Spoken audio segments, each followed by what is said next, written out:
Шокуючі зізнання у гарячому ексклюзиві. Аню, привіт! Привіт. Круто, що ти знайшла час саме під час відпочинку дати нам інтерв'ю. Чому саме Одесу обрала? А що ще обирати? Все ж закрито. Я би залюбки поїхала б у Турцію, Монако. Я перший раз поїхала до Туреччини, коли там мені вже було скільки 26 або 27 років. А до цього я жодного разу не була.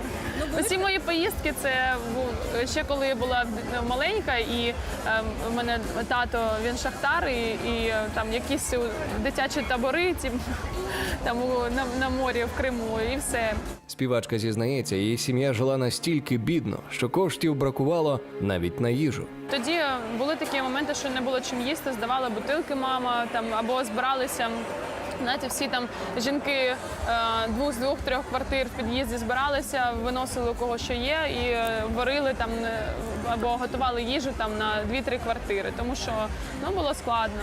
У нас там колбаса була там тільки на якісь свята новорічні і все. А так там гречка і щось таке, соєве м'ясо. Про новеньку сукню Аня могла тільки мріяти. Доводилось мамині речі перешивати на себе.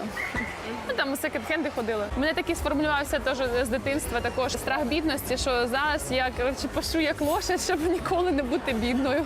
Працювати Аня почала ще студенткою. Вдень майбутня зірка навчалася, а увечері заробляла на життя у нічному клубі. Я там співала шансон. Заробляла як могла. У мене вдень була якась можливість ходити на пари, а ввечері я могла піти десь з 9 до 3 ночі. Я виходила, співала. Саме у тому клубі Аня познайомилась зі своїм чоловіком, а нині і піар-менеджером проекту «Марув» Олександром Корсуном. Як ти зрозуміла, що це той самий чоловік? Якось я інтуїтивно, мабуть, я це відчула. Ми майже одразу почали жити разом, тобто ми так не дуже багато зустрічались. Виявляється, весілля закоханих не було, а пропозицію Олександр зробив Ані спонтанно і зовсім не романтично. Ми прийшли на зустріч до хлопця та дівчини, у них свадьба невдовзі буде, я в них співала на свадьбі. І ми з ними там спілкувалися, і вони кажуть, що ми вже давно розписані, але весілля вирішили святкувати ось тільки зараз, тому що так набагато легше. І Саша каже, там би також було б гарно розписатися. Хорошо, у мене є знайомі у ЗАГСі. І на следующий день дзвонить, говорить, беріть паспорта, приїжджайте. Так просто, може і ми розпишемося, і ви поїхали. І все, приїхали, подали, розписались. Дивно, але з весільною вечіркою пара чомусь досі зволікає. Вона точно буде. Це моя мрія з дитинства, тому Саша мені пообіцяв, що він її виконає. И я платье еще белое не одевала, свадебное. Вибрала вже? Конечно. Я просто хочу себе очень пышную, дорогую лакшери свадьбу, прям очень. И поэтому на нее нужно еще заработать. Я думаю, моя свадебка где-то $1200 это точно обойдется в лучшем случае.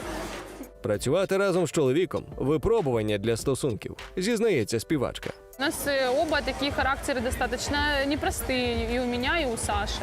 Тож пара частенько свариться. Вы начинаете сначала там, как быки на друга прете, выясняете там какие-то отношения. Та ты, а я, а вот ты. Бывает просто, когда там реально там на небе там солнечная активность, и ретроградний Меркурій, всі в повишеній агресії. Марув зізнається, були періоди, коли вони опинялися на межі розлучення. Була у вас криза в стосунках з чоловіком? Бувало. Ми пішли до психотерапевта в такі моменти. Ми і зараз іноді до нього звертаємося. Це така штука дуже корисна. І нам це допомагає. Нам так зручно, тому що не треба там щось бити, довго виясняти стосунки. Ти вмовляла чоловіка піти до психолога, чи ви разом прийняли це рішення? Трішечки довелося повмовляти, але недовго. Він дуже в мене такий розуміючий, гнучкий та дуже мудра людина. Марув не приховує. Чоловіка собі обрала. Цілковиту протилежність батько. Папа мій, він такий, він не дуже уважний до моєї мами. І мама мені іноді каже, боже, доця, як я тобі заздрю, що тебе чоловік такий уважний. Він знає, що ти там любиш, що стільки тобі подарунків там дарує постійно, якісь романтика, квіти. А собаку навіть мені чоловік Ізольду подарував. А ось і сама Ізольда Олександрівна. Не відходить від Ані навіть під час репетицій. До собаки подружжя ставиться як до члена сім'ї. Однак на дітей пара поки не наважилась. Ми кожен рік думаємо, давай зараз, а потім, та ні, що хочу погуляти. Мама моя дуже вже хоче, щоб у неї з'явились внуки. Вона, звісно, вже хоче брати відпустку декретну. Є така декретна відпустка по догляду за онуками. Так. Але я ще не готова.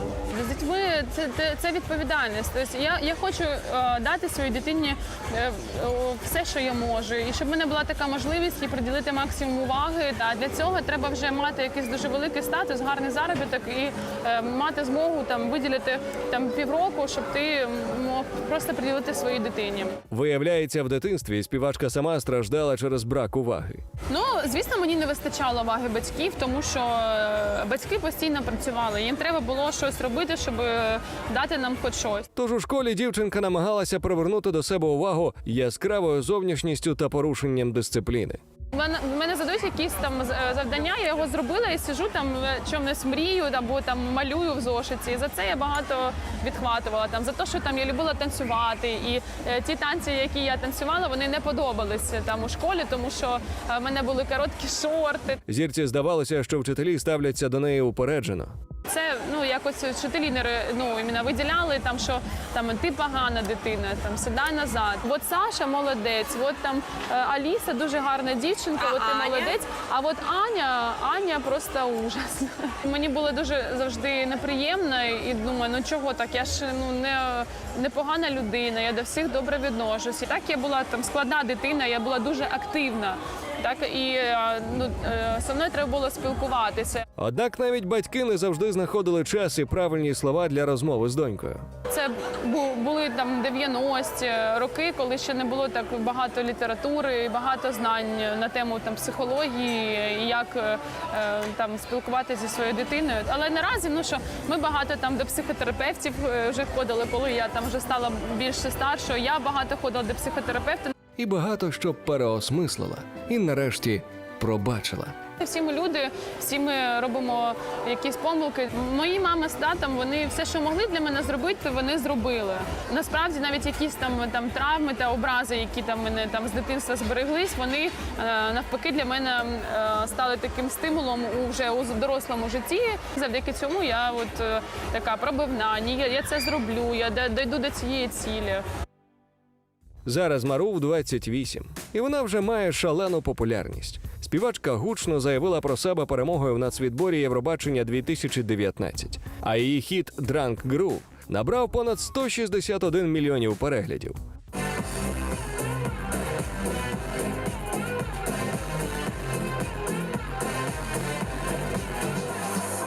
Шанувальники нею захоплюються, хейтери критикують. А Мару продовжує фокусувати увагу на собі та епатувати публіку новими хітами. Нарешті зірка завоювала те, чого їй так не вистачало в дитинстві – увагу. І отримує вона її не лише від слухачів, а й від коханого чоловіка.